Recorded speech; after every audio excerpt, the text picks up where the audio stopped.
আমাৰ পঞ্চ two king NGO আমাৰ বিহান আৰু বিৰাজ মোৰ লগত আছে। তেওঁলোকৰ এটা প্ৰচেষ্টাত এই NGOটো ষ্টাৰ্ট কৰা হৈছিল আৰু আমাৰ উদ্দেশ্যটো হ'ল কি চেছটো আমি আজি খুব পপুলাৰ হৈছে দবা খেলটো, কিন্তু আজি পপুলাৰটো হৈ মানুহে এতিয়া মোবাইলে খেলা হ'ল, লেপটপত খেলা হৈ গ'ল, বৰ্ডৰ প্ৰচলনটো কমি আহিছে ল'ৰা ছোৱালীৰ মাজত। ত' তেওঁলোকৰ এই প্ৰচেষ্টাৰ আজিৰ এই প্ৰগ্ৰেমটো তাৰ আমি নাম থৈছোঁ স্ক্ৰীন টু স্কুৱেৰ্ছ।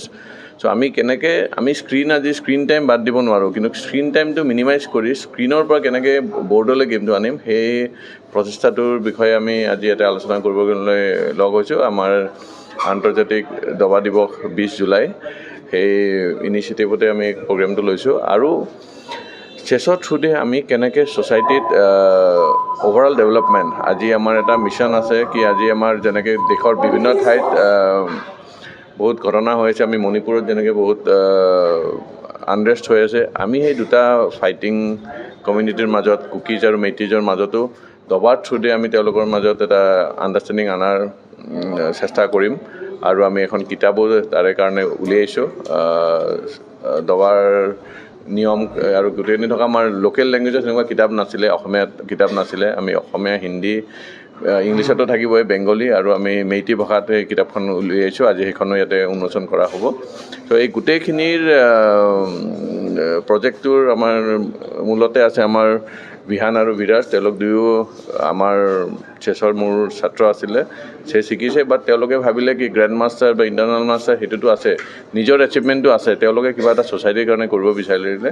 আৰু যিখিনি ল'ৰা ছোৱালীয়ে দবাৰ লগত জড়িত হোৱা নাই, আমি এই পঞ্চ টু কিঙৰ উদ্যোগত বহুত ঠাইত গৈ আমি অৰফেনেজ আৰু চাইল্ড হোম যোনবোৰ আছে, জুভেনাইল হোম, সেইবোৰতো আমি দবাৰ প্ৰশিক্ষণ দিছোঁ। আৰু আগন্তুক আমি ফ্লাড ৰিলিফ এৰিয়াত যাই ফ্লাড ৰিলিফ কেম্পত থকা ল'ৰা ছোৱালীকো দবাৰ প্ৰশিক্ষণ দিছোঁ। আৰু এই প্ৰচেষ্টাটো চলি থাকিব। সেই প্ৰচেষ্টাৰ লগতে আমি এটা নতুন পদক্ষেপ লৈছোঁ, যিটোৰ আমি ইয়াতে উন্মোচন কৰিম, এইটো হ'ল স্ক্ৰীন টু স্কুৱেৰ্ছ। চ' সেয়াই আমাৰ আজিৰ মিটিংখনৰ উদ্দেশ্য। কিতাপ আমি বিনামূলীয়াকৈ দিম। আমি কিতাপটো চবকে বিনামূলীয়া দিম।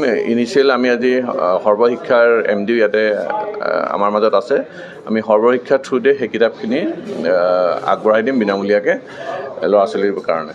So hello, I'm Vihan Upadhyay, co-founder of Pawns to Kings. So we started our NGO called Pawns to Kings 2 years back with our goal of spreading chess to all sections of the society, including underprivileged children. So we have done sessions in relief camps, flood relief shelters, juvenile centers, drug de-addiction centers. So here our main goal is introducing our campaign, which is called From Screens to Squares, in which we are trying to combat the excessive screen times among teenagers using chessboard. And in this you will also be giving books which are very good introductory books for beginners, which will teach chess in the form of comic books, which will make it a more enjoyable experience.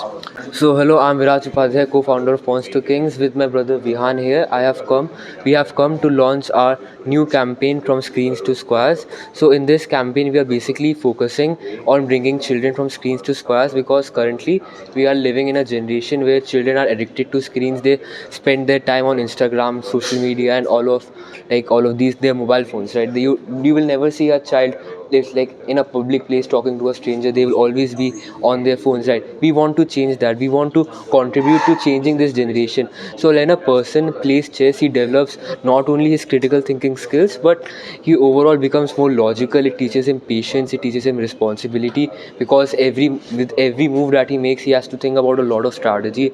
So like the main initiative of this was to bring children from a harmful thing like screens to a beneficial thing like chess. And we have made chess very fun to learn thanks to the comic books that have been made by our editors. And overall we will make chess more fun, so it will not be as hard for children to quit screens and then come back to chess. So that is our main focus for today.